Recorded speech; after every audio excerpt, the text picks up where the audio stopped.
Hello YouTube. We're back here on the homestead and we have a, oh, hi baby. Yeah. This is Maggie. She's just a pup. She's just about one. Sorry, off track. We are supposed to have a winter blast overnight. So I wanted to talk about what I do to to prepare. My pigs are set up here pretty good. I actually put a round bale in their pen and they've been kind of tearing through it, and that's just kind of for some straw. It was an old bale I had. It was from last year, and so I put that out here. And then they've also got some A-frame huts that they can hunker down in, and their feed's on a self feeder like I talked about before, and their water is kind of mainly what I wanted to talk about here. And I'm gonna turn you around here for a second. Okay, pig pen. The blue A-frame's out there, and then this is the round bale I put in here for just for some bedding. And well, you can see where they've already kind of spread a lot of that out, and they'll just kind of root down in there and bed down. And then I've got these waterers, and I've talked about this before, but these waterers I like to put on the outside of the pen. And the reason being is pigs will tear up anything and everything. And as you can see here, the nipple is the only thing sticking inside there. So they can try to, and that's all metal fittings and a metal nipple. So they can try to tear that up all they want. And it would take an awful lot of trying. So that's how I like doing it. I've got these 3-barrel waterers. This is on the garden side of this fence. But I've got these 3. Now, when it gets cold, obviously, these will freeze up. We're supposed to have some, like 4 or 5 or 6 days below freezing, which, you know, doesn't happen a whole lot here in Oklahoma, but it does happen. But so these 2 here will freeze up when it gets that cold. Before I start filling this up, I'll show you this one. I think you can probably see that. I've got a stock tank de-icer in there. And I will say this one works absolutely fantastic. Now, what I have found is you can't have, hopefully you can see this. See how where the nipple comes out of the barrel? It's literally just the nipple sticking out. And as opposed to these ones where they have a 6-inch piece of pipe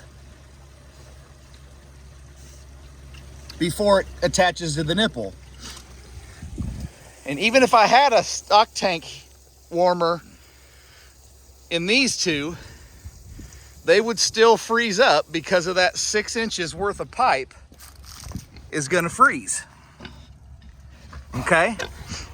But like I said with this one, it's just the nipple. So the water is, the nipple is so close to the barrel that it really doesn't freeze.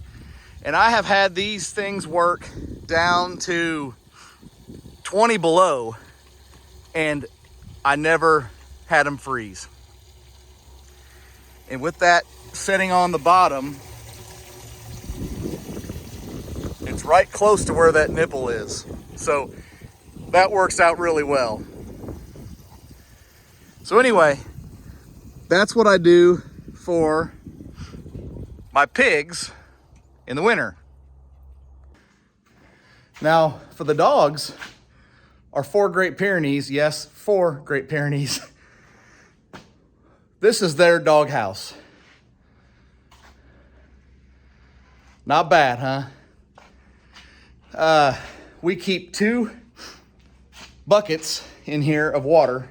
They're like the 3-gallon like feed buckets. We keep 2 of these in here with water. It's got to be dang cold in here for it to freeze. When it's going to be really, really cold, we just have to change this out every day. We've not had a problem, and we've had some pretty darn good cold spells in the past 10 years. So we just make sure this is filled up every day. If it does kind of ice over on the very top, usually not a big deal. I'll show you that now. And also the feeders. We have these Pet Lodge Chow Hound feeders, and they're a self-feeder. They're metal, keeps the pack rats and the mice or whatever out of them. They hold, I don't know, 60 pounds of feed. We've got one on each end of the shop, which kind of helps down with them getting fussy with each other about, food dominance, stuff like that. So they also have 2 ponds on the property that they can drink out of. And they pretty well are darn good taken care of. Let me turn you around here.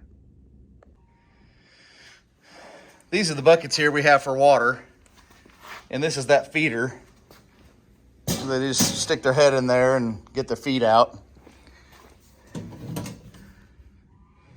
And their food. Hi, Duke. Duke's our old man. He is 10. And he's showing his age. Oh, buddy. Aren't you? Huh? So just real quick, while we're looking, we also have one barn cat. There she is right there. She doesn't get on camera often. She really doesn't even like people. Yep, I hear you, cat. Wow. I'm surprised she's let me pet her. Anyway, she's our mouser. This is her little nook here by the window. A lot of good warm sunlight comes in here. She likes to sit right here. And that's her feed. Her water, she gets out of the bucket. Or this time of year, we let the sink drip in the little kitchenette. And she will jump up on the counter and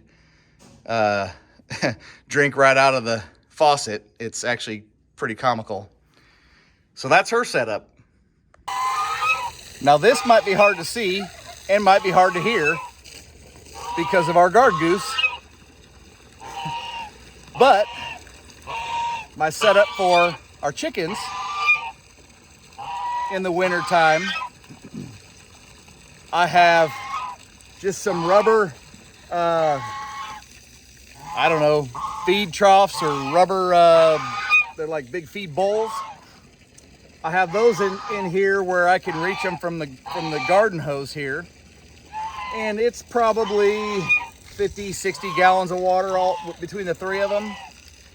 And I fill these up, and these will freeze over. So when it does, I put one of the 3-gallon feed buckets like I showed you for the dogs. I'll put one of those in the chicken coop, and it will freeze, but it takes a long time. Those birds must produce enough heat that it keeps it fairly warm in there. And so they have water that way. I will fill that up every day when I get home. Typically it is, mostly thawed. You can see where there had been some ice and they kind of pecked at it. And usually about half the bucket or so, maybe 3/4 of the bucket will be gone by the end of the day. And I'll fill that up and they'll be good to go. Now this is just in the extreme heat here in central Oklahoma in the winter. Typically I get away with just having these waterers out like this, and it's not a huge problem. So we'll go in the coop and I'll show you in there. Now in the coop here, this is their feeder. I need to do a whole nother video on this, but this holds about 400 pounds of feed. Blurry there, sorry. About 400 pounds of feed, and it lasts well over a month with my birds. Well, we're blurry again, sorry. The 3-gallon bucket I usually put back here in the corner, and it really does stay pretty warm.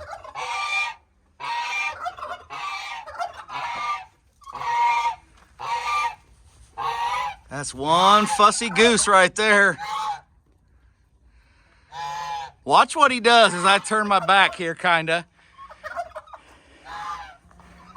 And try to leave the chicken yard here.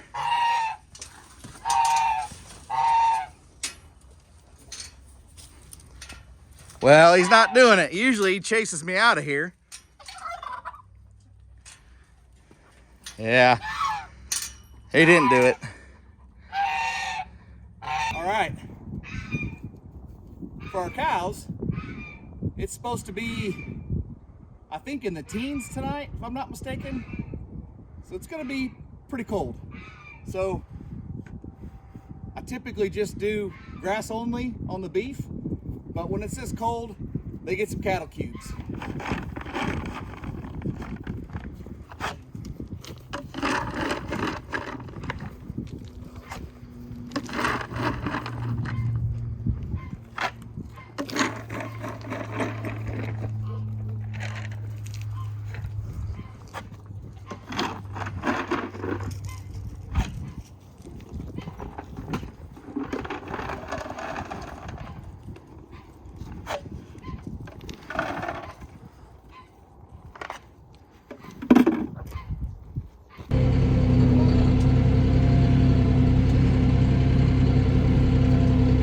Lastly, some fresh hay.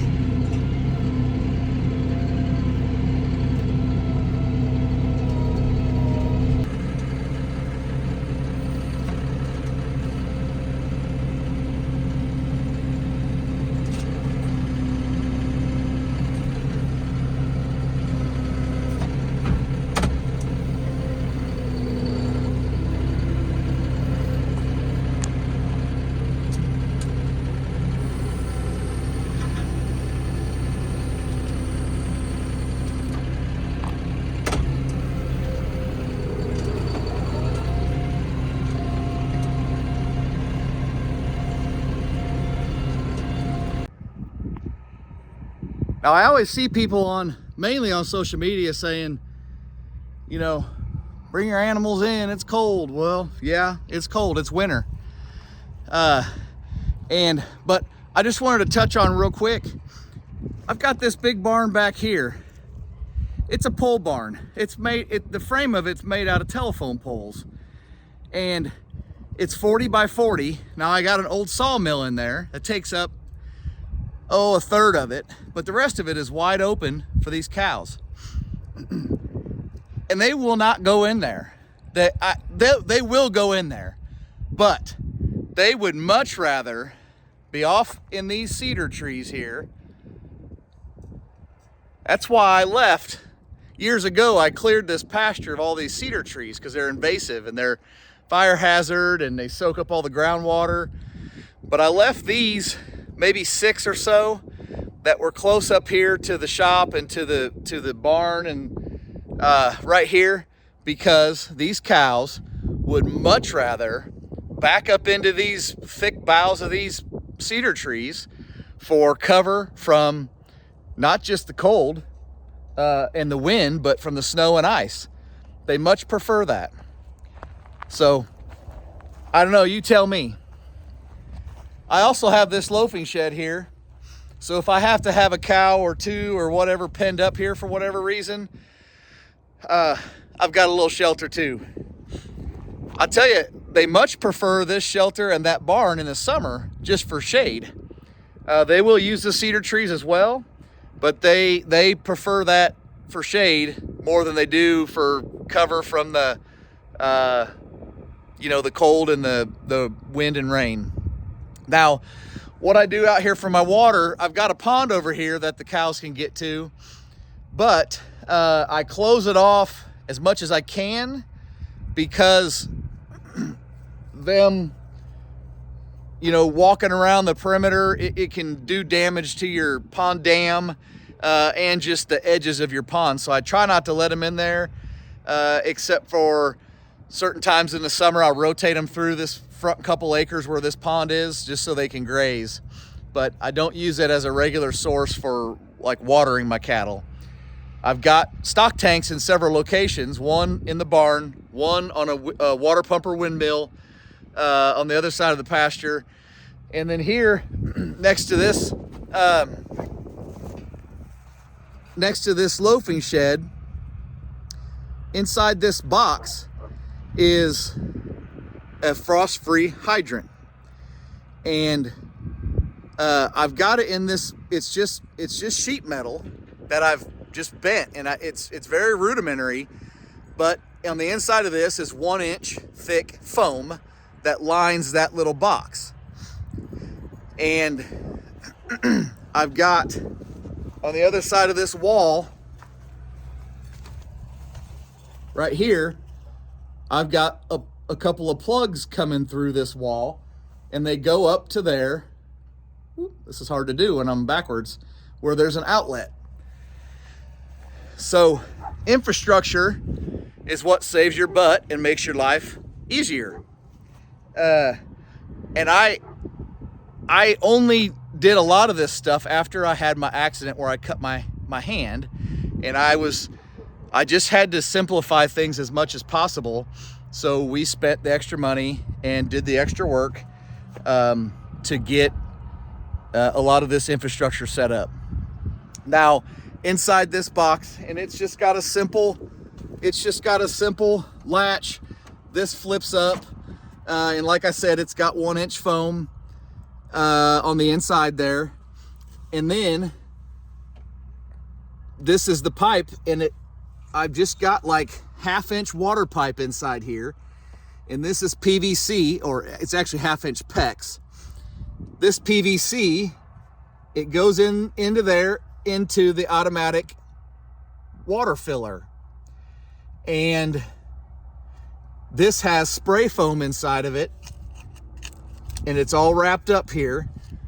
And it has also inside has the heated wire. So it's just a wire that's coated, and you can plug it in, and it's got its own little thermostat and everything.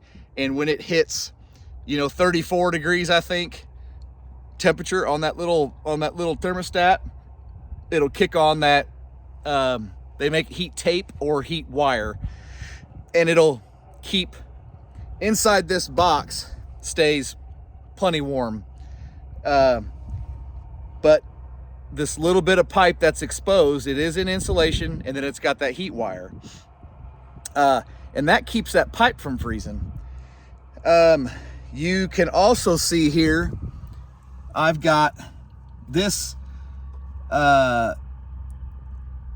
it's a piece of pipe that has this stock tank de-icer, the cord run through there. These cows will chew on anything they get a chance to chew on. So I wrap that cord up, and I have this stock tank de-icer. There's one on top that floats, and I have that really close to the automatic water automatic filler. And if you're not familiar with these, basically there's a plunger underneath here, kind of like what your toilet would have. And when the water gets low, the plunger releases, and you can probably hear the water running. So it's filling that up. When the water fills up, I'm not sure if you can hear that, but it shuts the water off. These things are awesome. So I have a stock tank de-icer that sets on the bottom of this tank, and then I have this one that floats. And I only use both of them when it's gonna be as cold as it's gonna be, like tonight and for the next several days. So that will prevent this from icing up. Now, if it gets, we have had it cold enough here for an extended period of time several years ago where the underground pipes froze, and there's not a whole lot you can do about that. I guess you could leave some water, you know, running out here, or I'm sure there's ways around it. I've seen contraptions that you can buy or make to kind of help prevent that. But we had a winter several years ago where, I mean, the frost line in Oklahoma, I think, is like 16 or 18 inches. And that's where the pipes are at. And it was frozen enough that I don't think it would have mattered what you did. It wasn't going to keep these pipes from freezing. So anyways, that covers the little bit of feed that they get when it's cold, the fresh hay, the cover from the elements, the wind, rain, snow, ice, and their water. Like I said, this is just one of their waterers. It's the main one I worry about when it's going to be really, really cold. For the most part, my cows over winter, they're just right in this area. These couple pens right here up to the barn. You can probably see there's a gated entrance over there. It's kind of a back gate. That's a property line. And then back over here, it's maybe 10 acres. That's pretty much what they overwinter on. So they stay in a just general area is my point. So they don't have to go far for water. So we covered the pigs, what I do to winter prepare them, cover the dogs and the cat, cover the chickens, and we cover the cows. So anyway, hopefully this gets you thinking about your animals, even if it's a dog or cat or whatever you got. And I'm gonna head in and get out of the cold, and we'll check up in a few days after this cold gets here and see how we did.